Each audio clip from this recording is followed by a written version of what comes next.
The young police officer laughed the moment he saw the old black man's car shaking beside the roadside.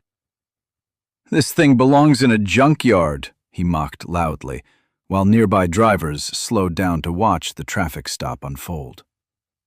But less than 20 minutes later, that same officer would stand completely speechless, staring at military medals spread across the hood of the car under flashing police lights.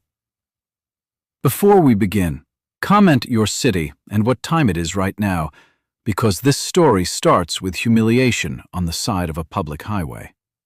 But what happens next forces an entire police department to confront a truth nobody wanted to admit out loud. It happened during a hot summer afternoon outside Birmingham. Traffic packed the roads, tempers were short. Officers were already responding aggressively after several incidents across the county. And when an elderly black driver quietly pulled onto the shoulder in an old, faded sedan, nobody imagined the entire scene would soon fall silent around him. The afternoon heat pressed heavily against the highway, while cars moved slowly through dense traffic beneath bright Alabama sunlight. Engines hummed, horns sounded impatiently. Heat shimmered above the asphalt in soft waves, while state troopers monitored speeding vehicles from hidden positions near the roadside. Near exit 47, an old, dark green sedan moved carefully through traffic, with slight rattling sounds coming from the engine every few seconds. The car looked worn, with faded paint and small rust marks near the doors, but it remained clean, maintained, cared for. Inside sat 72-year-old Elijah Brooks. His hands rested calmly on the steering wheel, while old jazz music played softly through weak speakers, crackling occasionally with static. Elijah wore a light gray button-up shirt tucked neatly into pressed slacks, despite the heat outside. His posture remained straight even now. Disciplined. Military discipline that never fully leaves a person after decades. In the passenger seat sat a small paper bag from a pharmacy, and an old leather case resting carefully beside it. Elijah drove slowly now, more cautiously than most people around him, not because he was confused, because he understood something younger drivers often didn't. Small mistakes became larger when certain people made them publicly. Behind him, a white police cruiser suddenly pulled onto the highway shoulder before accelerating aggressively into traffic. Blue lights exploded across Elijah's rear-view mirror. Several nearby drivers immediately slowed down to watch. Elijah glanced calmly toward the mirror before carefully signaling and pulling onto the roadside shoulder beneath the burning afternoon sun. Inside the police cruiser sat Officer Tyler Mercer, 26 years old, recently transferred from patrol training. The kind of young officer who carried authority like performance. The moment Mercer saw the old sedan pull over completely, he laughed under his breath while grabbing his sunglasses from the dashboard. "Look at this thing," he muttered toward his partner beside him. The older officer in the passenger seat barely glanced up from his tablet. "Just write the citation and let's move." But Mercer already looked energized by the stop. He stepped out of the cruiser, adjusting his belt slowly, while several passing drivers continued staring toward the roadside scene. The flashing blue lights reflected across Elijah's cracked side mirror, while the old man calmly placed both hands visibly on the steering wheel before the officer even reached the window. Mercer approached the sedan with visible swagger in his walk. Then he looked at the car again and smirked openly. "Damn," he said, loudly enough for nearby traffic to hear. "I didn't know they still let these things on the road." Elijah slowly turned his head toward the officer. Calm, respectful. "Good afternoon, officer." Mercer ignored the greeting completely. Officer Mercer leaned slightly toward the open driver's side window, while staring around the inside of the old sedan with visible judgment. "License and registration," he snapped. Elijah nodded calmly, and reached slowly toward the glove compartment exactly the way experienced black drivers learn to move around police officers. Slow hands, visible movements, no sudden motions. Mercer watched every movement like suspicion had already been decided before the conversation even began. The older officer remained seated inside the cruiser, occasionally glancing up while traffic rolled past the roadside stop. Elijah handed over the documents carefully. Mercer barely looked at them before speaking again. "You know why I stopped you?" Elijah shook his head softly. "No, sir." Mercer smirked. "Your brake light's busted." Elijah looked genuinely surprised. "I didn't realize." Mercer laughed under his breath. "Yeah, well, not surprising considering the rest of this car." Several passing vehicles slowed visibly now, while nearby drivers openly stared at the stop unfolding beside the highway. The public attention only seemed to encourage Mercer more. He stepped backwards slightly and looked dramatically at the old sedan again. "Honestly," he said loudly, "this thing belongs in a museum." Elijah remained silent. The officer's partner inside the cruiser visibly frowned now, hearing the tone of the stop changing. Mercer leaned closer toward the window again. "You driving this death trap around all day?" Elijah answered calmly. "It gets me where I need to go." Mercer gave a short, sarcastic laugh. "Barely." The humiliation spread quietly across the roadside scene now. Several drivers passing slowly watched the interaction openly, while Elijah sat inside the car absorbing the disrespect without reacting emotionally. That calmness irritated Mercer even more. "Step out of the vehicle," he ordered suddenly. Elijah blinked once. "Is there a problem, officer?" Mercer's voice hardened immediately. "I said step out!" Elijah slowly obeyed, carefully pushing the door open before stepping onto the hot roadside pavement. His movements were slower now because of age and stiffness in his knees. Mercer watched impatiently while the old man steadied himself against the car briefly after standing. "You got weapons in the vehicle?" Mercer asked. "No, sir."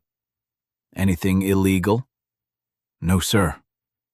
Mercer looked at him skeptically. "Mind if I take a look around?" Elijah paused briefly, not fearful, tired, deeply tired. Then he nodded once. "Go ahead." The older officer inside the cruiser finally stepped out now, sensing the situation becoming unnecessarily aggressive. But by then, several nearby drivers had already started recording the stop on their phones from slow-moving traffic beside the shoulder. Mercer moved through the old sedan aggressively, while Elijah stood quietly near the roadside guardrail beneath flashing blue lights and burning afternoon heat. The young officer opened compartments roughly, shifted papers carelessly across the seats, and treated the old car less like property and more like evidence already connected to wrongdoing. The older officer watched with growing discomfort now. "Tyler," he muttered quietly, "just keep it professional." Mercer ignored him completely. "What's this?" he asked loudly, while pulling open the back seat. Elijah glanced toward the car calmly. "Just personal belongings." Mercer smirked. "We'll see." Passing drivers continued slowing beside the shoulder now, while several people openly filmed the stop through partially lowered windows. The social humiliation surrounding Elijah grew heavier with every passing minute. He stood there publicly treated like a criminal, while strangers watched without context. Mercer suddenly reached beneath the passenger seat and pulled out an old wooden case covered in worn, dark leather straps. The moment Elijah saw it, something in his expression changed slightly for the first time during the stop. Not fear. Concern. Real concern. Mercer noticed immediately.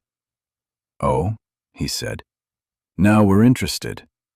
He placed the case roughly onto the hood of the sedan beneath flashing police lights. "Open it."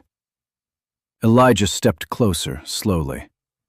"Officer," Please be careful with that. Mercer's face tightened instantly after hearing the request. Why? Elijah looked directly at the case. Because those matter. The older officer moved closer now, too, suddenly paying much more attention. Mercer unlatched the case carelessly and lifted the lid open beneath the hot afternoon sunlight. Then everything changed. Inside the case rested perfectly organized military medals, commendations, folded flags, old photographs, and service documents protected carefully beneath clear plastic sleeves. Purple hearts, bronze stars, combat insignia, service ribbons covering decades of military history. Mercer froze immediately. The older officer beside him stared silently at the contents. Even the passing drivers slowing beside the highway now visibly reacted after noticing the medals reflecting beneath the sunlight. Elijah stood quietly beside the roadside, watching the young officer stare down into the case with growing disbelief. Mercer picked up one medal slowly. "What is all this?" he asked quietly now. Elijah answered calmly. 32 years in the army. Silence spread across the roadside. Heavy silence. The kind that arrives when public humiliation suddenly turns into public shame. The entire atmosphere beside the highway shifted instantly after the medals appeared beneath the flashing police lights. Just minutes earlier, Officer Mercer treated Elijah Brooks like an inconvenience on the side of the road. Now the young officer stood frozen, staring down at rows of military honors spread carefully across the hood of the old sedan, while heat shimmered above the asphalt around them. Passing drivers slowed even more now. Several phones remained raised, recording the stop, while the older officer beside Mercer quietly removed his sunglasses for a better look at the medals. "Jesus," he whispered under his breath. Mercer carefully picked up a worn bronze star medal between his fingers. The arrogance in his posture had completely disappeared now. "These are yours?" he asked quietly. Elijah nodded once. "Yes, sir." The old veteran's voice remained calm, but exhaustion sat heavily inside it now. Mercer continued staring at the medals, while realizations slowly spread across his face. Purple hearts, combat commendations, unit citations. Decades of sacrifice resting silently inside an old leather case the officer almost threw onto the pavement moments earlier. The older officer carefully lifted one of the documents beneath the medals. His eyes widened immediately. "Tyler," he muttered softly. Mercer looked over. "What?" The older officer turned the paper slightly toward him. "This man served 3 tours overseas." Silence settled heavily across the roadside. Even the nearby traffic noise somehow felt quieter now.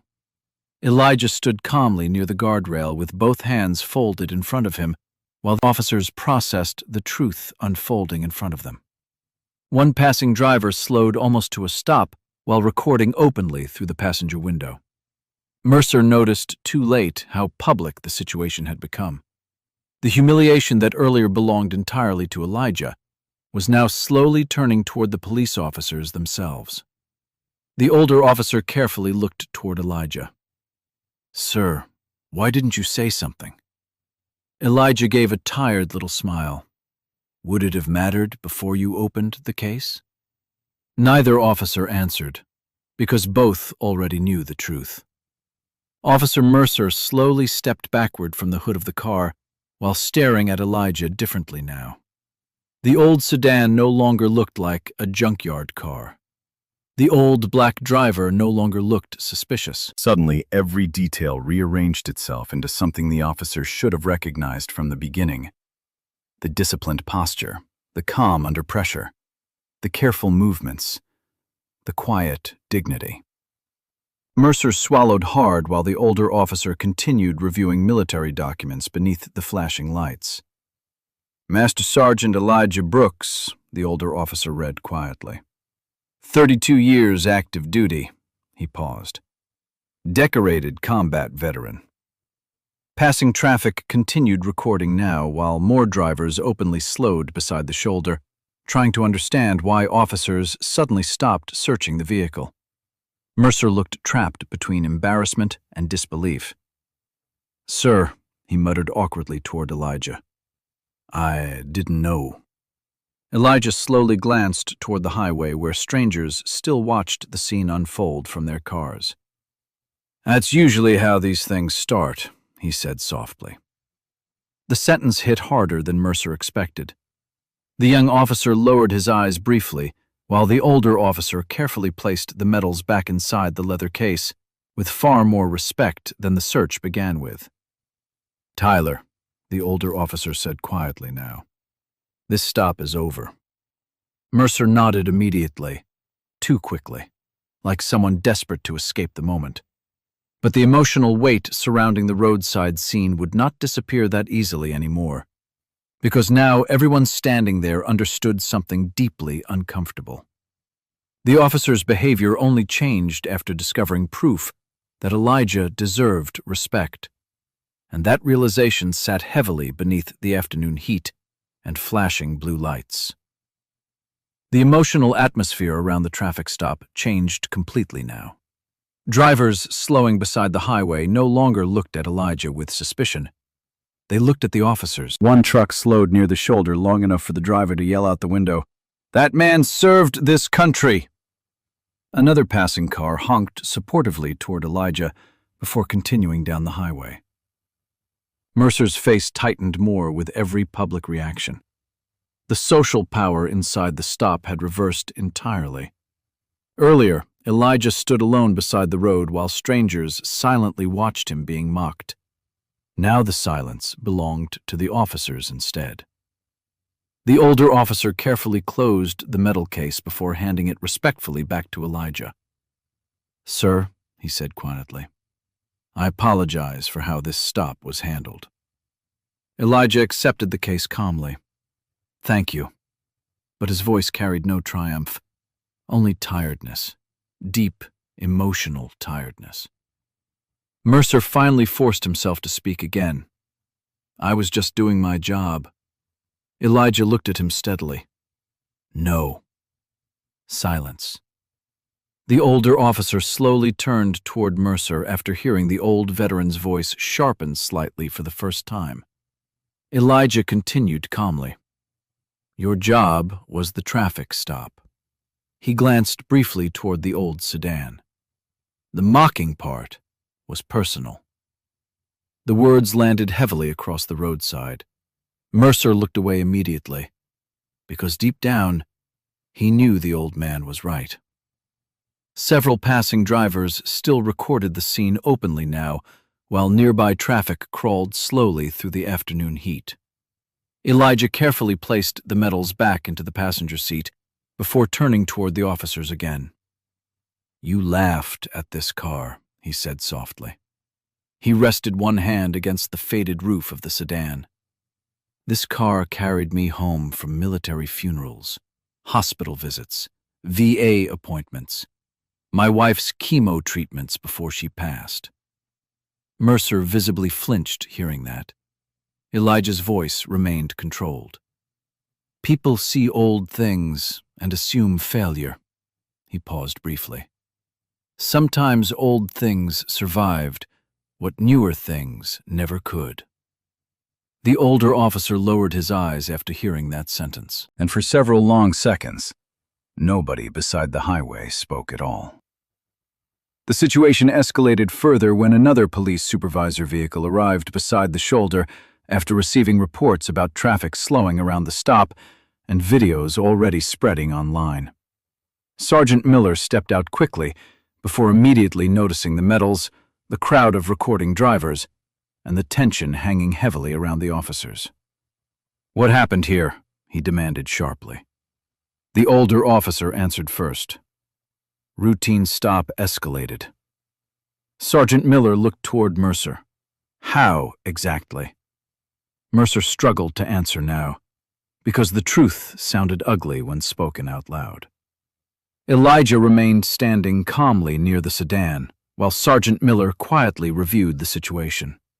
Then his eyes landed on the medals visible inside the open leather case. His entire posture changed immediately. "Sir," he asked softly toward Elijah. "You served?" Elijah nodded once. "Army."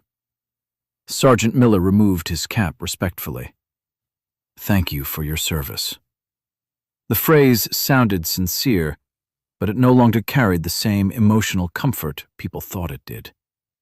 Elijah looked calmly at the younger officers standing nearby. Respect after discovery feels different than respect at the beginning. Nobody answered him, because again, nobody could. The videos spreading online had already begun reframing the story publicly, not as a heroic police stop, but as another example of public humiliation happening before facts ever mattered. Sergeant Miller quietly pulled Mercer aside now, while drivers continued filming from the highway shoulder. "Did you mock this man?" Mercer looked trapped. Answer me." Mercer lowered his eyes. "Yes, sir." The supervisor's face hardened immediately. "You understand every camera out here recorded it."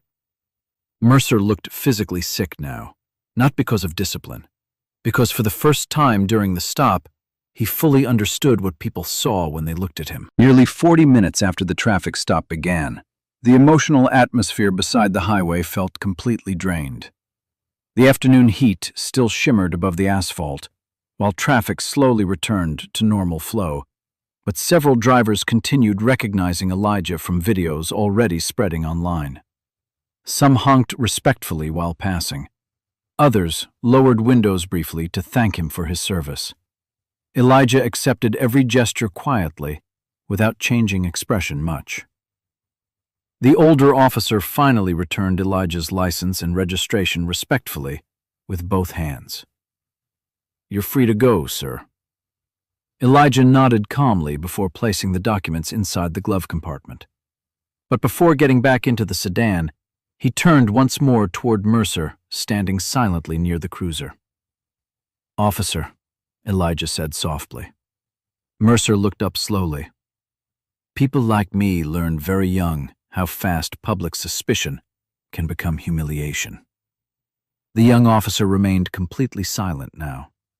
Elijah continued. "What matters is whether authority chooses dignity before proof, or only after it." The words settled heavily over the roadside one final time. Mercer opened his mouth slightly, like he wanted to apologize again, but Elijah gently shook his head. "I don't need you to feel guilty." He glanced briefly toward the flashing lights still reflecting across the road. "I need you to remember this feeling the next time somebody looks powerless to you." Then Elijah quietly climbed back into the old sedan, while every officer on the roadside stood silently watching him. The old sedan slowly pulled away from the shoulder beneath fading afternoon sunlight, while the flashing blue lights behind it finally shut off. Drivers passing the scene still glanced toward Elijah respectfully now, but inside the car itself, everything remained quiet except for the soft crackling jazz music returning through the speakers. Elijah rested one hand lightly against the steering wheel, while the leather metal case sat closed beside him once again. The same case Officer Mercer had nearly tossed aside like junk less than an hour earlier. Back on the roadside, Sergeant Miller stood beside the younger officer, watching the sedan disappear into traffic. "You know what your problem was?" the supervisor asked quietly. Mercer stared down at the pavement. "I judged him before I knew him."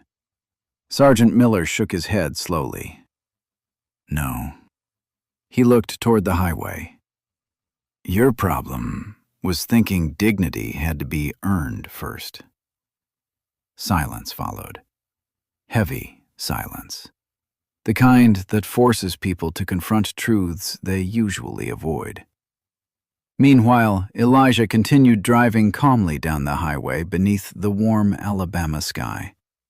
The old car rattled softly every few seconds. The brake light still needed fixing. The paint remained faded.